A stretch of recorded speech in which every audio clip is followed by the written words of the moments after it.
Hello friends, Lucent objective series में एक बार फिर से आप लोगों का स्वागत है। आइए, लोकसभा हम लोग पढ़ रहे थे जो टॉपिक नंबर 18 है, जिसपे मैंने एक वीडियो ऑलरेडी अपलोड कर चुका है। आप लोगों का बहुत सारा प्यार मिला। इसी तरीके से अपना प्यार बनाए रखिए और कोई भी सुझाव हो तो हमें कमेंट जरूर कीजिए, और वीडियो अच्छा लगता है तो लाइक, शेयर और अपने दोस्तों को ज़रूर बताइए। तो चलिए, हम बिना वक्त गवाएं स्टार्ट करते हैं और देखते हैं कि पार्ट 2 में कहाँ तक सवाल कवर हो सकता है। आइए स्टार्ट करते हैं। हम 1 से लेके 15 तक के सवाल को कवर कर दिया था। आज हम देखते हैं 16 नंबर सवाल। सवाल नंबर 16 कहता है, लोकसभा में राज्यवार सीटों का आवंटन 1971 की जनगणना पर आधारित है। यह जो निर्धारण है वो किस वर्ष तक यथावत रहेगा? तो 2026 तक ये जो है यथावत रहेगा। ये सवाल आपने पहले भी पढ़ा था कि लोकसभा में जो राज्यवार सीटों का आवंटन किया गया है वो 1971 की जनगणना पर आधारित है। और ये जो सीटों का आवंटन है कि लोकसभा में 545 होगी या 550 होगी या अधिकतम 552 होगा, ये सब जो बात कही गई है वो 1971 की जो जनगणना है, उस समय कितनी जनगणना थी, जनसंख्या थी, उसी बेस पे किया गया है। और ये जो आधार है वो 2026 तक बना रहेगा। 2026 के बाद फिर से चेंजिंग आएगी, फिर आपको पता चलेगा कि लोकसभा में अधिकतम संख्या 550 न होकर के 600, 700, 800 जितना होगा वो पता चलेगा। तो इसका सही आंसर हो जाएगा 2026। अगला सवाल नंबर 17 है, लोकसभा के सभी निर्वाचन क्षेत्र निम्न में से किस प्रकार के होते हैं? तो लोकसभा के सभी जो निर्वाचन क्षेत्र होते हैं वो एकल सदस्यीय निर्वाचन क्षेत्र होते हैं। एकल सदस्यीय निर्वाचन क्षेत्र ही होता है, इसको आप ध्यान रखेंगे। अगला सवाल कहता है 18 नंबर, लोकसभा के एक निर्वाचन क्षेत्र कम से कम कितनी जनसंख्या का प्रतिनिधित्व करती है? यानी लोकसभा का जो एक सांसद है वो कितनी जनसंख्या के लिए लड़ता है या कितनी जनसंख्या के लिए प्रतिनिधि बन के आता है? तो 7.5 लाख। यानी लोकसभा के एक निर्वाचन क्षेत्र जो है कम से कम कितनी जनसंख्या को कंट्रोल करता है? 7.5 लाख को। अगला सवाल कहता है 19 नंबर, अनुसूचित जाति और अनुसूचित जनजाति के प्रतिनिधियों के लिए लोकसभा में कितने सीटों का आवंटन किया गया है? तो 131 सीट है। इसको आप ध्यान रखेंगे, ये बेहद इंपॉर्टेंट सवाल है। आगे हम बताएंगे कि एससी कितने हैं और एससी कितने हैं, यानी अनुसूचित जाति कितने हैं और अनुसूचित जनजाति कितने हैं। फिलहाल दोनों को मिला करके 131 है। तो लोकसभा में अनुसूचित जाति और जनजाति के लिए कुल सीटों का जो आवंटन है वो कितना है? 131 किया गया है।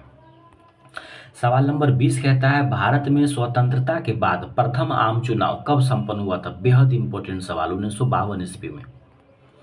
भारत में स्वतंत्रता के बाद जो पहली बार आम चुनाव हुआ था वो कब हुआ था? 1952 में हुआ था। अगला कहता है कि क्षेत्रफल की दृष्टि से, 21 नंबर सवाल कहता है, क्षेत्रफल की दृष्टि से देश का सबसे छोटा लोकसभा निर्वाचन क्षेत्र कौन सा है? तो लक्षद्वीप है। क्षेत्रफल की दृष्टि से देश का सबसे छोटा लोकसभा निर्वाचन क्षेत्र कौन सा है? तो लक्षद्वीप है। आप हमें कमेंट बॉक्स में बताएंगे इसका राजधानी कहाँ है। अगला सवाल नंबर 22 कहता है, मतदाता संख्या की दृष्टि से देश का सबसे बड़ा लोकसभा निर्वाचन क्षेत्र कौन सा है? मतदाता संख्या की दृष्टि से बात करें तो देश का सबसे बड़ा लोकसभा निर्वाचन क्षेत्र जो है वो कौन है? तो मल्काजगिरी है। कौन सा है? मल्काजगिरी। मतदाता संख्या की दृष्टि से देश का सबसे बड़ा लोकसभा निर्वाचन क्षेत्र जो है मल्काजगिरी है। सवाल नंबर 23 कहता है, कौन सा संवैधानिक संशोधन राज्यों से चुने जाने वाले लोकसभा के सदस्यों की संख्या बढ़ाने से संबंधित है? तो 7वां और 31वां। 7वां संविधान संशोधन और 31वां संविधान संशोधन जो हुआ था उसमें लोकसभा के सदस्यों की संख्या को बढ़ाने से संबंधित है। ध्यान रखेंगे, 7वां और 31वां। 24 नंबर सवाल कहता है, लोकसभा में केंद्र शासित प्रदेशों के प्रतिनिधि चुने जाते हैं कैसे? प्रत्यक्ष निर्वाचन के द्वारा। लोकसभा में जो केंद्र शासित प्रदेश के प्रतिनिधि हैं, लोकसभा में केंद्र शासित प्रदेश के जो प्रतिनिधि हैं वो कैसे चुने जाते हैं? तो प्रत्यक्ष निर्वाचन के द्वारा चुने जाते हैं। अगला है राष्ट्रपति। राष्ट्रपति लोकसभा के 2 सदस्यों को किसका प्रतिनिधित्व देने के लिए नामित करते हैं? तो एंग्लो इंडियन था, इसको तो अब हटा ही दिया गया है।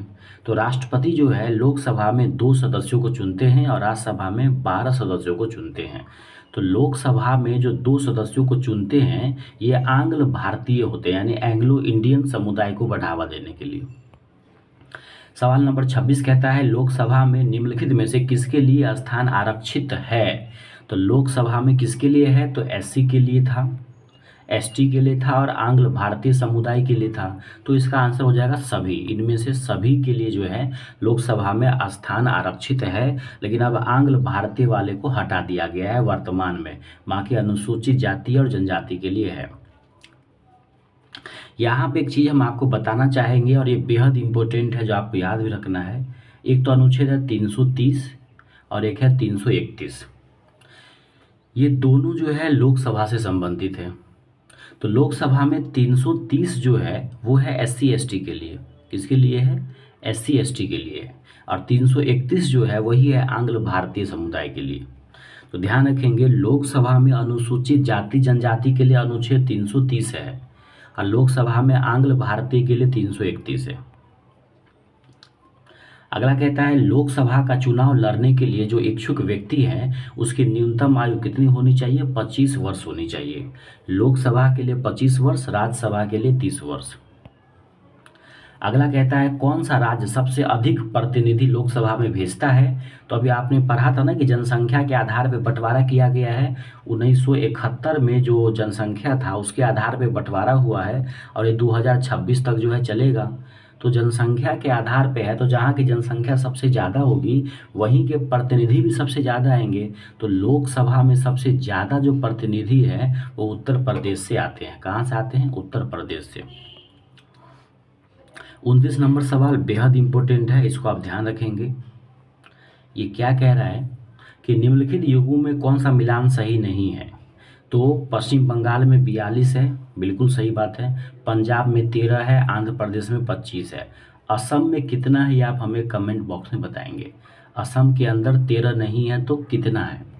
तो जो मिलान किया गया है सही युग्म वो असम का जो है 13 नहीं है। असम में कितना है ये आप हमें कमेंट बॉक्स में बताएंगे। फिलहाल आपको याद ये रखना है कि पश्चिम बंगाल में कितना है, पश्चिम बंगाल में 42 है, आंध्र प्रदेश में 25 है, पंजाब में 13 है। आइए अगला नंबर सवाल देखते हैं, सवाल नंबर 30।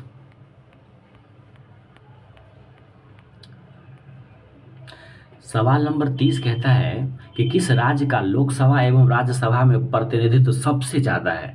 तो सिंपल बात है कि जिस राज्य की जनसंख्या सबसे ज़्यादा होगा उसी का प्रतिनिधित्व सबसे ज़्यादा होगा। तो वो राज्य कौन सा है, उत्तर प्रदेश है। तो उत्तर प्रदेश का लोकसभा में भी और राज्यसभा में भी सबसे ज़्यादा लोग आते हैं। अगला लिखा हुआ है झारखंड क्षेत्र से लोकसभा के सदस्यों की कुल संख्या कितना है, 14। झारखंड क्षेत्र जो है, झारखंड राज्य है, उसमें लोकसभा के सदस्यों की संख्या कितनी है, 14 है। कितना है, 14 है। तो आज हम इस वीडियो में इतना ही रखते हैं, बाकी कवर करेंगे अगले वीडियो में। तब तक अपना ख्याल रखिए और वीडियो अच्छा लगता है तो प्लीज़ हमारे चैनल को सब्सक्राइब जरूर कीजिए, अपने दोस्तों में शेयर कीजिए और कुछ सुझाव हो तो हमें कमेंट जरूर कीजिए, जिससे हमको मोटिवेशन मिलता है ताकि हम जल्दी जल्दी से पूरे लेसन को कवर कर सकें। तो मिलते हैं अगले वीडियो में, तब तक नमस्कार।